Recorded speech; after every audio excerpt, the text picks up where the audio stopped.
This is Artists at Work, and I'm your host, Andrew Pa. With me today is Dr. Matthew Holm from Kent State University, where he's the Director of Percussion Studies. He's also an avid performer and clinician. Welcome. It's so great to have you with me today. So one of the things I always like to ask is how people kind of got their start in music. And I know many percussionists do tend to start with piano. Was that kind of your route too, how you got into starting to play percussion?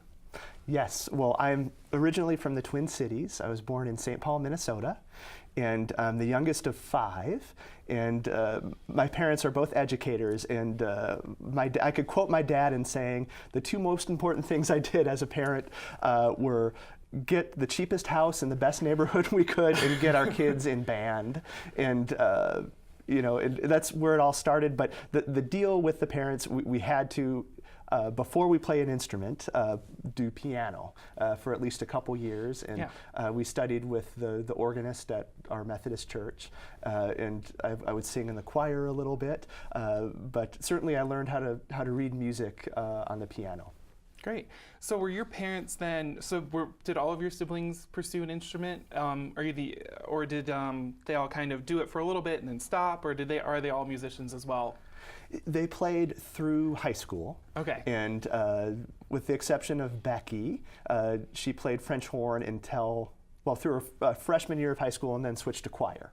Right. She was the only one who did that, but there's a trumpeter, a trombonist, a clarinetist, and they aren't performing as a career anymore, but they're very much fans of music, and they still listen to music, they go to concerts, and that's kind of, you know, it helped them as far as that's concerned. You know, it's just being well-rounded human beings, I think. Great. So when what was a moment that made you decide that music was the direction you wanted to go in? Was there a moment, or was there a series of moments or an experience that you had that kind of said, hey, this is what I think I want to do with the rest of my life? Yeah, I think young kids want to pursue what they're good at. You know, and it becomes part of their identity, you know, even very early on. And I did teach middle school band for a little bit of time when I first moved to Texas. And the moment for me was the beginning of sixth grade. I started band in fifth grade, but it became more specialized, and I was at a middle school that had 6 band directors at it. Oh wow! It was really, it was right before. That's yes, big. yes, very. It was right before it split, and they built another one. And but I actually had 2. Percussion band directors in middle school out of the 6, and their names were Jeff Christensen and Barry Peterson, and we would be pulled out of some of our courses during the day, and we could take private lessons with them, and it would happen once a week, and that was such an incredible system that was set up in that district. And the very first chair test, I ended up being first chair, and I had never, you know, I couldn't really think of the times that I had been first place, you know, maybe track and field meets or something like that, you know, but it was kind of a validation, you know, of what I had been doing, and it just kind of went from there. It's like, this is something I'm good at, I'm going to try harder at it, you know, and I'm going to respect it. And it was a combination of that and just being in the perfect place, I think, as far as public schooling and just inspiring teachers. And those 2 middle school directors that I mentioned, they were actually the drumline teachers at the high school as well. So I had them, you know, from 6th grade all the way through high school. And I still keep in touch with both of them, and they're still teaching. So it's pretty incredible. That really is incredible. It's not very often that you get to work with mentors who inspired you for so long. You know, a lot of the time, for me, I had a lot of different teachers as I went through my schooling. So I had one teacher in 5th grade. I started the violin later than most. You know, it usually starts in 4th. In our school district, and then I had the same middle school teacher, but in high school I ended up with 3 different directors of our orchestra program. Only one of which was a violinist. The other, I think he played brass, and the other one kind of played multiple instruments. And so he wasn't, you know, a specialist in any one area. So it was a very different experience for me. But then I finally found myself a teacher when I turned 16 that I really liked working with. And that's what kind of, I mean, I decided back at the beginning of high school that I really like music. I didn't feel like I was the best at it, but I really felt like it was important that I continue it. Yes. So, and then I went to undergrad for music, and then you went to the University of Minnesota, correct? Yes. And you did a Bachelor of Music. Was that in performance? And then a Bachelor of Music Education? Both, actually. Okay. Yeah, I completed both, and but I did go directly to my master's degree after that. And was your master's in performance then? In performance. In performance. Correct, at Arizona State University. Okay. And then after you did that master's, did you then go teach for a little bit in the public school system, or did you kind of go for your doctorate? What was kind of your path after that? I completed the doctorate, well, all of the coursework. I did the 3-year residency, and then at that point, I had an opportunity to open a brand new high school in North Texas. Oh, wow. And I was an assistant band director, but percussion specialist, so I would travel to the middle schools. I had a beginning class that I taught, and then I did percussion ensemble at the high school. I taught AP music theory, but I never actually conducted bands. I would assist in the large ensembles, but I really got to do what I wanted to focus in on my passion of teaching percussion. And I did that for 4 years in Wiley, Texas. It's just east of Plano, northeast Dallas. Wow, that's incredible. You know, it seems like you've had a really good experience with education in high schools where you've actually been able to have those specializations either as a student or as a teacher, where you've been able to really focus in on your area of specialization, which is, as we know, sometimes kind of rare in the education system. But in Texas, where you were, that's a lot more common to actually have that. It's one of the one of the largest school districts in the country. School systems throughout Texas, and they have they put a lot of resources into their education, especially for music. Yes, and I would say that my upbringing was very similar to that architect type in Texas. I was able to put a college audition together, for the largest school in the state, without taking private lessons outside of the program. Just with what I had talked about, middle school through high school, we were taken out of an elective course and studied with somebody one-on-one, and these were percussionists and these were specialists, and that was something that I ended up doing when I lived in Texas. And along with my wife Laura, who's also a percussionist, she would teach some of the lessons and eventually all of the lessons when I was in Texas. But the specialization I think is pretty important for percussion in particular. A lot of times we end up getting forgotten in the back, or and we're not as active. We don't play as often. When we do, it's very, very important. But we're left to our own devices a lot of the time. So I think that is very, very important. Yeah. Well, speaking of that, let's go to a clip of you actually performing Transitions for Percussion and Orchestra by Josh Gautry with the Kent State University Orchestra.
Welcome back. We hope you enjoyed that clip from the Kent State University Orchestra and Dr. Matt Holm performing Transitions by Josh Godfrey. So, in your career as a percussionist, you've done a number of world premieres and worked with living composers. And this was actually a world premiere of the third version of this piece, correct? Transitions. Yes, sir. Yeah. So can you talk a little bit about how that piece has evolved and kind of, have you been a part of it since its first inception to the third, or did you get involved with just that third version? That's an excellent question. I was involved from the very beginning. Josh Godfrey in Arizona is really an important and instrumental figure in percussion and teaching and composing. And he was the Percussive Art Society president for the Arizona chapter when I was there. And he was working on his master's degree in composition at Arizona State University, and that's where I was working on my doctorate at the time. And he's also a percussionist. He studied with Stephen Hemphill at Northern Arizona University. He's a fantastic teacher. And he mainly writes for percussion, and he has made a pretty big name for himself over the last 10 years and in the time since I first worked with him.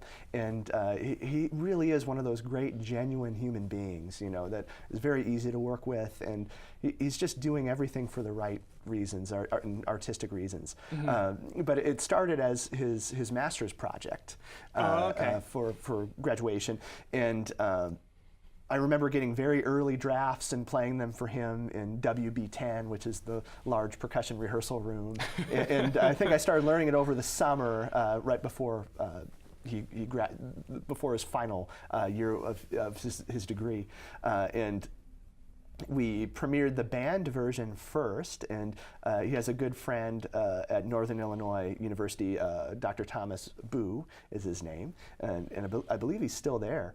And his band did a fantastic job putting that together. I think we had 3 rehearsals, and I just flew in there from Arizona and hung out for a little bit, and I stayed at the percussion professor's house who was there, Frank Chappell, and then immediately after that there was a percussion ensemble version, and I think the premiere of that happened maybe 2 weeks after the Wind Band premiere. And then Dr. Jung Ho Kim, director of orchestras at Kent State, asked me, while I was moving to Kent, I think I checked my email, you know, as we were unloading the truck, and asked if I would be interested in being a soloist at some point during the first semester.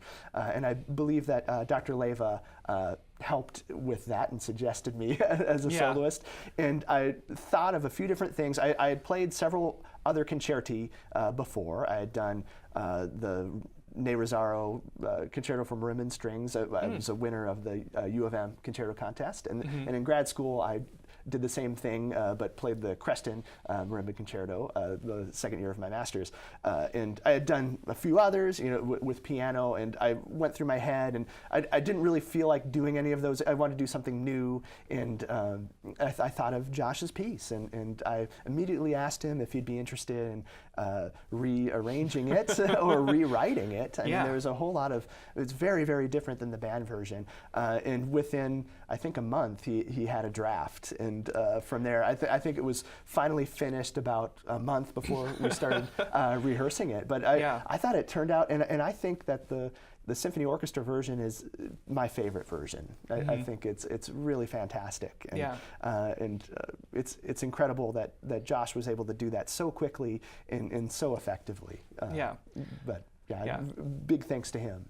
Yeah, I mean, that was a concert, and actually, I was actually in the orchestra too. I actually, because I work there, and Dr. Kim just asked if I was interested in playing, and I said, of course. Premiering new works is always a fun experience. And I was going to be there anyway. I usually try to attend all the concerts for the orchestra, so I said, absolutely, I'll come and play with the orchestra. So when you work with a composer like that, it's always an interesting experience, right? Because sometimes you'll get the drafts, and then sometimes you'll come back and say, this doesn't work quite as well for me, or they listen to it and they go, ooh, I don't like how I wrote that, kind of thing. Was there a lot of back and forth like that with Josh as you were preparing that original version? I think what separates my experience with Josh and a lot of the other experiences that I've had is that Josh is a percussionist, and he still performs as a percussionist, and he's very accomplished as a player, and so he has probably played all of the parts. I've never asked him that, but I really do believe that, you know, and sometimes. Yeah, it's really, those aren't the logistics of playing the parts, and whether or not it's idiomatic or along those lines, it really doesn't happen with him. You know, it's more like, well, how should I pedal this vibraphone part, and how, well, if I switch to mallets here and I'm playing on the drums, I can't really play a roll. You know, but very, very minor, you know, as far as that is concerned. It's more higher level interpretive things, you know. There's a moment in the beginning where I have two bows, and you know, having to figure out how that worked, but these were things that he had already thought through. But I've had situations where it's like, well, I can't really play a one-handed roll here, you know, while I'm doing this, you know, my arms aren't long enough, you know. But I applaud composers who really try to push the envelope that way. You know, I think a lot of our techniques have been developed in the very young world of percussion repertoire. You know, they've been developed by composers who are not percussionists, and you know, and those are a lot of our best pieces. And you know, early on, it might have been naivety, you know, as far as what could be done, but they were really creating what could be done at the same time. Yeah, that's incredible, because I know, you know, in the development of music, it used to be, especially in the violin, piano, string world, it used to be a lot of composer players. And then that tradition kind of went away after the early beginning of the 20th century, and I'm starting to see more of a resurgence in that kind of ideal, especially in a younger field like the percussion area. So that's always great to hear that, you know, something does work with the instrument. As we just have a little bit of time left, can we talk about a little about your upcoming concert on April 12th with the Percussion Ensemble? You're actually doing the transitions, you're performing that on that concert, but in the Percussion Ensemble version, correct? Yes, and it's only been played one other time, and that was in Tempe, Arizona. So this will be the Ohio premiere, and we're actually rehearsing it tonight as well. So, and the students have been doing a fantastic job. It is not easy, and they're working very, very hard. That's so great. Well, thank you so much for being here. It's been a pleasure talking to you about this. I know it's your first year here too at Kent, so it's really great to be able to catch you right now as you're just getting into your position there and sharing all your great experience. If you would like to catch the Percussion Ensemble, they're performing on April 12th at 7 p.m. in Ludwig Recital Hall, and Dr. Holm will be performing. Until next time, thank you, everybody.